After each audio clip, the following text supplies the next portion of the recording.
सम्माननीय अध्यक्षज्यू, प्रधानमन्त्री केपी ओलीले राष्ट्रपतिको सहयोग साथ एकपछि अर्को गरी प्रतिगामी कदम चाल्दै देशलाई प्रतिगमनको दिशामा धकेल्ने काम गरिएपछि अहिले देश प्रतिगमन र अग्रगमनको द्वन्द्व सङ्घर्षको बीचबाट गुजिराखेको छ। हामीले एकपटक प्रतिनिधि सभा विघटन गर्ने प्रतिगामी कदमलाई असफल बनायौं, तर प्रतिगामी कदम पूर्ण रूपमा असफल हुन सकेन र अहिले पनि प्रतिगामी कदम फेरि प्रतिनिधि सभा विघटन 2 अन्तर्गत चालिएको छ र हामीले त्यसलाई पुरा परास्त गर्न सकिराखेका छैनौं भने अर्कोतिर प्रतिगमन पनि आफ्नो योजना अनुसार सम्पूर्ण संविधान र लोकतन्त्रलाई समाप्त गरेर प्रतिगामी निरङ्कुशतान्त्रिक राजनीतिक प्रणाली स्थापित गर्ने उत्कर्ष बिन्दुमा पुगिसकेको छैन र म चेतावनी दिन चाहन्छु, त्यो कहिले पुग्ने पनि छैन। त्यस्तो सपना कसैले नदेखे हुन्छ। हामी प्रतिगमनलाई हर हालतमा परास्त गरी छाड्नेछौँ। यही प्रतिगमन पुरै उत्कर्षमा नपुगेको कारणले नै प्रतिनिधि सभा विघटन भएको अवस्थामा पनि धन्य छौँ कि आज हामी राष्ट्रिय सभामा छौँ। सम्माननीय अध्यक्षज्यू, त्यसैले यो राष्ट्रिय सभा समक्ष म प्रारम्भमै 3वटा विशेष अपिल गर्न चाहन्छु। यो राष्ट्रिय सभा तत्कालै अन्त्य गर्ने, अधिवेशन तत्कालै अन्त्य गर्ने दिशातिर नसोचियोस्। सम्बन्धित सबैले यसबारेमा ध्यान जाओस्। प्रतिनिधि सभा नभएको बेलामा यसलाई कुनै पनि हालतमा अन्त्य गर्नु तत्काल हुँदैन। दोस्रो कुरा, यसलाई जनताको आवाज मुखर गर्ने थलो र संविधान र लोकतन्त्रको रक्षाको निम्ति सङ्घर्ष गर्ने औजार र थलोको रूपमा यसलाई सदुपयोग गरिनुपर्छ। सम्माननीय अध्यक्षज्यू, र तेस्रो कुरा, सम्माननीय अध्यक्षज्यू, यहाँ कुन पार्टीको पहिला हुनुहुन्थ्यो, त्यो पार्टीका माने कुन गुटको हुनुहुन्थ्यो सोच्ने बेला छैन। यहाँ सम्माननीय अध्यक्षज्यू सम्मानित राष्ट्रिय सभाको अभिभावकको ओहदामा हुनुहुन्छ। त्यसैले केपी ओलीलाई व्यक्तिगत रूपमा सहयोग गर्ने भूमिकाबाट मात्रै आफूलाई सोच्नु हुने छैन र राष्ट्रिय सभाको गरिमा र संविधान र लोकतन्त्रको रक्षाको पक्षमा आफूलाई उभ्याउनु हुनेछ भन्ने आशा र अपेक्षा पनि मैले गरेको छु, गर्न चाहन्छु। तर कता कता निरङ्कुशताको छिटा, अहिले प्रतिगमनको छिटा यही सदनभित्र पनि आउन थालेको महसुस भइराखेको छ। यही सदनमा मैले आधा घण्टा बोलेको छु श्रीमान सम्माननीय अध्यक्ष महोदय, तर आज 20 मिनट समय हुँदाहुँदै नदिने भनेर हुकुम जारी गरियो 15 मिनटको रूपमा। यो राष्ट्रिय सभाका पार्टीहरूको समझदारी गर्नु पर्दैन, पहिलाको परम्परालाई हेर्नु पर्दैन। त्यसकारणले यो चाहिँ कुण्ठित गर्ने दिशातिर गइँदैछ। त्यसो गर्नु कुनै पनि हालतमा उपयुक्त छैन। यसप्रति पनि म आपत्ति व्यक्त गर्न चाहन्छु। सम्माननीय अध्यक्षज्यू, हाम्रो पुर्खाहरूले, हाम्रा पूर्वजहरूले हामीलाई अरू सबै उपनिवेशको जातो मुनि पिसिदा पनि स्वतन्त्र देश दिनुभयो। हामीलाई यो भूभाग अत्यन्तै सुन्दर भूभाग दिनुभयो। हामीलाई हाम्रा आफ्ना मेहनत र परिश्रमको कारणले होइन, हाम्रा पुर्खाहरूले दिएको भूगोलको प्रकृति र उहाँहरूको योगदानको कारणले अन्तर्राष्ट्रिय रूपमा स्वतः पहिचान हुने, चाहे लुम्बिनीको देश होस्, बुद्धको देश होस्, सगरमाथाका देश होस्, वा चाहिँ पशुपतिनाथको देश होस्, जनकपुरको देश होस्, अन्तर्राष्ट्रिय पहिचान स्थापित गर्ने भूभाग दिनुभयो र हामीलाई विकासको सम्भावनाको हिसाबले पनि अत्यन्तै अपुल सम्भावनाको आधार सहितको देश दिनुभयो, जहाँ जलस्रोत, कृषि, पर्यटन, जडीबुटी र मानव संसाधन एकैपटक छ। त्यस्तो देश विरासतमा दिएर हामीलाई आधुनिक नेपालका नेपालीहरूको समक्ष एउटा अभिभारा दिनुभयो हाम्रा पुर्खाहरूले कि यो देशको राष्ट्रिय सार्वभौमिकता, भौगोलिक अखण्डता, स्वाधीनता, राष्ट्रिय हितको रक्षा गर र आन्तरिक राष्ट्रिय एकता सुदृढ गर है। दोस्रो, समयको आवश्यकता अनुसार नेपालमा लोकतान्त्रिक प्रणाली स्थापित गरेर जनतालाई बलियो बनाऊ, जनतालाई अधिकार सम्पन्न बनाऊ। र तेस्रो, जनताको जीवन परिवर्तन गर र सामाजिक आर्थिक रूपान्तरण गर समृद्ध र विकसित देश बनाऊ। यो अभिभारा हाम्रो थियो। यो अभिभारा पूरा गर्नकै निम्ति नेपाली जनताले 6 दशकभन्दा बढी सङ्घर्ष गरे र नेपालमा लोकतन्त्रको स्थापित गरियो। राजनीतिक प्रणालीको रूपमा सङ्घीय लोकतान्त्रिक गणतन्त्र र यसको लोकतन्त्रको सारतत्वको रूपमा समाजवाद समावेशी लोकतन्त्र स्थापित गरियो र त्यसलाई नयाँ संविधानमा संस्थागत गरियो। त्यो नयाँ संविधानमा संस्थागत गरिसकेपछि हामीले त्यही अभिभारा पूरा गर्न संविधान कार्यान्वयनको प्रक्रिया अगाडि बढायौँ र त्यो संविधान कार्यान्वयनको प्रक्रियामा नै नेपाली जनताले हाम्रो पार्टीलाई जनादेश दियो र त्यो जनादेश अनुसार केपी ओली प्रधानमन्त्री हुनुभयो र हामीले सरकार चलायौँ। हाम्रो निश्चित कार्यभार थियो। हामीले राष्ट्रियताको रक्षा गर्नु थियो, लोकतन्त्रलाई कार्यान्वयन गर्नु पर्थ्यो, संविधानलाई कार्यान्वयन गर्नु पर्थ्यो, यसलाई अझ उन्नत बनाउँदै जानु पर्थ्यो र हामीले सामाजिक आर्थिक रूपान्तरण गरेर समृद्ध नेपाल बनाउने, सामाजिक न्याय स्थापित गर्ने र समाजवादको आधार तयार गर्ने काम गर्नु पर्थ्यो। तर केपी ओलीले आफ्नो नेतृत्वको सरकार मार्फत ठिक विपरीत दिशातिर लैजानु भयो र त्यस अर्थमा उहाँले चाहिँ संविधानको नाङ्गो उल्लङ्घन गर्नुभयो, लोकतन्त्रको धज्जी उडाउनु भयो, पुरै अध्यादेशको शासन चलाएर निरङ्कुशतन्त्र चलाउनु भयो, देशलाई भ्रष्टाचारको दलदलमा फ्याँक्नुभयो र देशलाई बर्बाद गर्ने दिशातिर जानुभयो। यसको कारण के हो? म समयको अभावको कारणले लामो व्याख्या गर्न चाहन्न। म अदालतसँग विचार दिनुभएको विषय केही विषयमा राजनीतिक रूपमा केही बहस गर्नेतिर जान चाहन्छु। तर यो कारण के हो कि केपी ओली यो ठाउँमा पुग्नुभयो? कारण के हो भने लोकतान्त्रिक दृष्टिकोण, चिन्तन र संस्कृतिको विरुद्ध उहाँ आत्मकेन्द्रित व्यक्तिवाद र चिन्तन र संस्कृतिको को शिकार हुनुभयो। त्यसको कारणबाट आफ्नो व्यक्तिगत महत्त्वाकांक्षा, स्वार्थ र सत्ता लिप्साको निम्ति संविधान र लोकतन्त्रलाई ध्वंस पार्ने दिशातिर उद्धत हुनुभयो। संविधान गए जाओस्, लोकतन्त्र गए जाओस्, मेरो पद चाहिँ छोड्नुहुन्न मैले भन्ने दिशातिर उहाँ जानुभयो। त्यति मात्रै होइन, संविधान र लोकतन्त्र मात्रै होइन, पार्टी र कम्युनिस्ट आन्दोलन पनि सिद्धियोस्, तर मेरो पद चाहिँ छोड्दिन भनेर उहाँले कम्युनिस्ट आन्दोलनमाथि विसर्जनवादी प्रहार गर्नुभयो र एकैपटक प्रतिगामी प्रहार र विसर्जनवादी प्रहार गर्नुभयो र देश अहिले अत्यन्तै सङ्कटपूर्ण अवस्थाबाट गुजिरहेको छ। त्यतिले मात्रै उहाँले सक्नुहुन्थेन।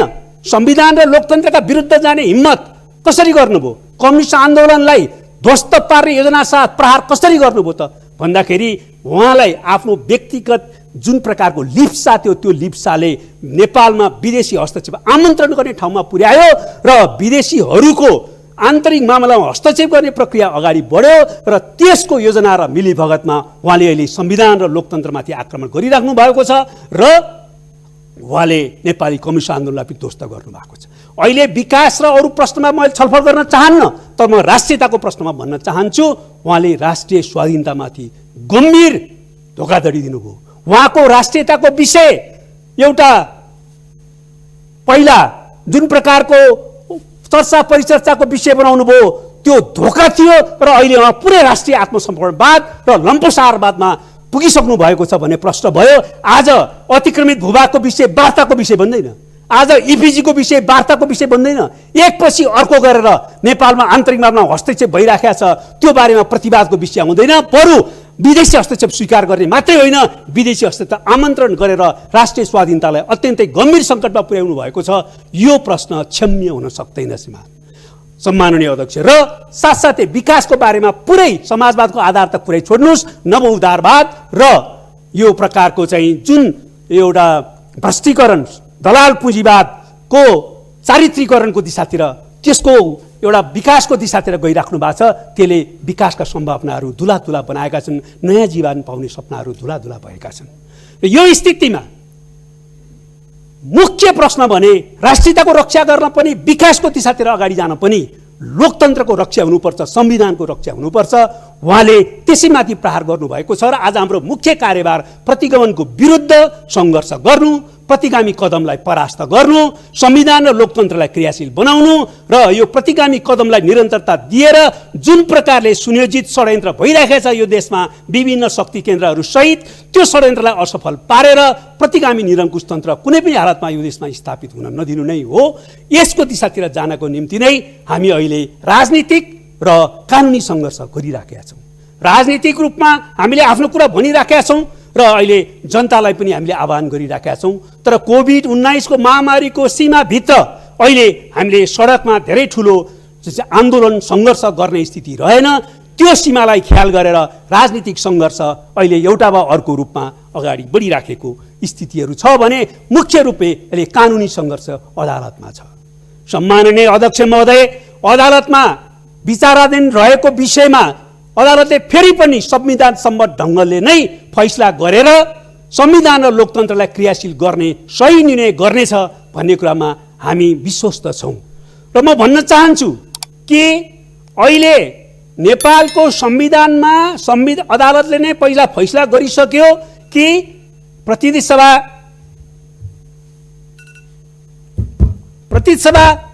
विघटनको कुनै प्रावधान छैन, गर्ने विषयाधिकार छैन। प्रतिनिधि सभा विघटनको अवस्था आउन सक्ने एउटा चित्रण गरिएको छ। त्यसकारणले प्रधानमन्त्रीलाई विषयाधिकार छैन। संविधानको 76 को सबै धाराको प्रक्रिया गुज्रेर अगाडि बढ्दा पनि संसदले सरकार दिन सकेन भनेर स्वतः संविधान प्रतिनिधि सभा विघटन हुने र त्यो प्रतिनिधि सभा विघटनलाई औपचारिकता दिन त्यतिखेर बाध्यकारी रूपमा त्यतिखेरको काम चलाउ प्रधानमन्त्रीले विघटनको सिफारिस गर्न पर्ने व्यवस्था मात्रै छ। यो कुरा अदालतको पहिलेको फैसलाले स्पष्ट गरिसकेपछि आज अब संविधानको सारा धाराहरूको 76 को सबै प्रावधानहरूको प्रक्रिया पूरा गरियो र विघटन हुने अवस्था आयो भन्ने सिर्जना गर्दै अहिले फेरि असंवैधानिक रूपमा प्रतिनिधि सभा विघटन गरिएको छ। यहाँ प्रश्न छ के संविधानको 76 को सम्पूर्ण प्रावधानहरू सम्पूर्ण उपधाराहरू क्रियान्वयनको प्रक्रिया समाप्त भएको हो त्यसपछि विघटनको अवस्था आएको हो? होइन। दोस्रो प्रश्न छ 76(5) कुन कारणले संविधानमा राखियो? सम्माननीय अध्यक्षज्यू, वास्तवमा 76(5) को प्रक्रिया नेपालमा विशिष्ट ढङ्गले राखिएको छ। त्यो 76(2) होइन। म प्रश्न पार्न चाहन्छु 76(2) हुँदो हो त त्यो राखिन्थेन? 1, 2 76(2) नै पुनः एकपटक अन्तिम अवसरको रूपमा यसलाई प्रयोग गरिनेछ भनेर राखिन्थ्यो। त्यसैले 76(2) नै 76(5) हो भनेर व्याख्या गर्नु संविधानलाई विकृत पार्नु हो। त्यसकारणले त्यो स्थिति होइन। 76(5) अन्तिम अवसरको रूपमा सांसदहरूले नै संसद बचाउन र सरकार बनाउनका निम्ति प्रयोग गर्ने धारा हो, जहाँ सांसदहरूले स्वतन्त्र ढङ्गले भूमिका खेल्छन् र होइप लाग्दैन। नत्र भए 76(5) को त्यो औचित्य हुँदैन थियो। राजनीतिक रूपमा हामी बहस गर्न सक्छौँ हाम्रो प्रणालीमा 76(5) को धारा उपयुक्त छ कि छैन भनेर, तर त्यो निर्णय त्यसको आधारमा हुँदैन। निर्णय संविधानमा के प्रावधान छ, कुन उद्देश्यले संविधानमा त्यो प्रावधान राखियो भन्ने आधारमा हुन्छ। त्यसरी हेर्दा कुनै पनि कोणबाट 76(5) को प्रक्रिया चाहिँ पुरा गर्ने प्रक्रियामा नगइकन त्यो चाहिँ राष्ट्रपतिको उसमा प्रधानमन्त्रीले संसद विघटन गर्न प्रतिनिधि सभा विघटन सक्दैन।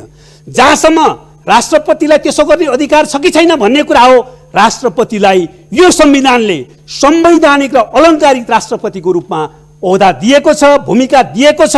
राष्ट्रपतिले स्वविवेक प्रयोग गर्न पाउँदैन। राष्ट्रपतिले स्वविवेक प्रयोग गर्ने अर्थ लगाउने हो भने के धारा 76(2) र 76(5) चाहिँ राष्ट्रपतिले जसलाई मन लाग्छ उसलाई प्रधानमन्त्री बनाइदियो भन्न मिल्छ? त्यही गर्न राखिएको हो। त्यहाँ त आधार दिएपछि राष्ट्रपतिले गर्नै पर्ने भाव त्यसमा अन्तर्निहित छ। त्यसकारणले राष्ट्रपतिले स्वेच्छाले जसलाई प्रधानमन्त्री बनाउन लागे बनाइदिने, बनाउन मन नलागे नबनाउने भन्न पाउँदैन। दोस्रो कुरो, राष्ट्रपतिमाथि परमादेश लागू हुन सक्छ कि सक्दैन भन्दाखेरि राष्ट्रपतिले संविधान मिचेर संविधानलाई ध्वस्त पार्ने, लोकतन्त्रलाई ध्वस्त पार्ने काममा मिलीभगत गर्छन् भने राष्ट्रपतिको असंवैधानिक कामलाई सच्याउन मिल्छ। त्यो सच्याउने दिशातिर परमादेश जान मिल्छ। त्यसरी हामी के अपेक्षा गर्छौँ भने यो अवस्थामा राष्ट्रपतिले गरेको र मूलत प्रधानमन्त्रीले गरेको असंवैधानिक कामलाई सच्याएर संविधान सम्बद्ध ढङ्गले देशलाई अगाडि बढाउने, प्रतिनिधि सभा पुनर्स्थापित गर्ने र नयाँ सरकार बन्ने दिशातिर देश अदालतको फैसलाबाट जानेछ भन्ने कुरा हामी विश्वस्त छौँ। म एउटा कुरा अर्को पनि भन्न चाहन्छु। निर्वाचनको कुरा गरिँदैछ। के निर्वाचन नै लोकतन्त्र हो? संविधान सम्मत र लोकतन्त्रको अभिन्न अङ्गको रूपमा निर्वाचन भयो भने लोकतन्त्र सुदृढ हुन्छ। संविधानलाई मार्न, लोकतन्त्रको हत्या गर्न निर्वाचनको नाटक रोकिन्छ भने त्यो लोकतान्त्रिक हुन सक्दैन। त्यसो त ज्ञानेन्द्र पनि लोकतन्त्रको घोषणा चुनावको घोषणा गरे, हामीले भाग लियौँ। यति थाहा हुँदाहुँदै पनि संविधान र लोकतन्त्रको हत्या गर्ने गरी निर्वाचनको कुरा गर्न सकिन्न। हामी निर्वाचनको पक्षमा छौँ, तर संविधान सम्मत ढङ्गले जब यो संसदीय अवधि पुरा गर्छ हामी चुनावमा जानेछौँ, सबैसँग प्रतिस्पर्धा गर्नेछौँ र नयाँ जनादेश लिएर सरकार बनाउनेछौँ र संसद निर्माण गर्नेछौँ। सम्माननीय अध्यक्ष, यो कुरा प्रष्टै छ। अन्तमा म यो प्रतिगमनको कदमलाई असफल पार्ने क्रम सँगसँगै अहिले कोभिडका विरुद्ध एकताबद्ध हुने, खोप सारा जनतालाई उपलब्ध गराउनुपर्छ र कोभिडको अर्को लहरको तयारी हामीले गर्नुपर्छ। दलित समुदायमाथि भेदभाव र उत्पीडन अन्त गर्नुपर्छ। सामाजिक एकता र सद्भावको नाममा भेदभाव र उत्पीडनलाई जायज ठहराउने काम गर्नुहुन्न, तर त्यस अन्तर्गत रहेर सामाजिक एकतालाई सुदृढ गर्नुपर्ने हुन्छ। बाढी पहिरो पीडित जनतालाई उद्धार र राहतको प्रक्रिया अगाडि बढाइनुपर्ने हुन्छ। र त्यति मात्रै होइन, विकासको ढाँचा तयार गर्दा पनि हामीले अब बाढी पहिरो भूकम्प जस्ता जोखिमहरू जो हाम्रा अभिन्न अङ्ग बनेका छन् त्यसलाई ध्यान दिएर विकासको ढाँचा तयार गर्नुपर्ने हुन्छ।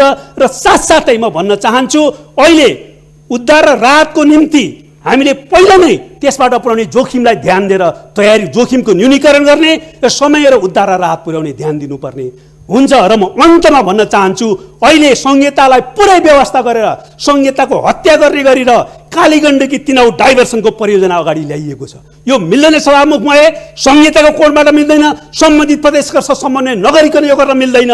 दोस्रो कुरा, यो विकासको समग्र योजनाको अङ्ग नबनाइकन भोट माग्ने अस्त्रको रूपमा अगाडि बढाएको त्यसो गर्न मिल्दैन सभामुख महोदय। त्यसैले संहिता स्पिरिट अनुसार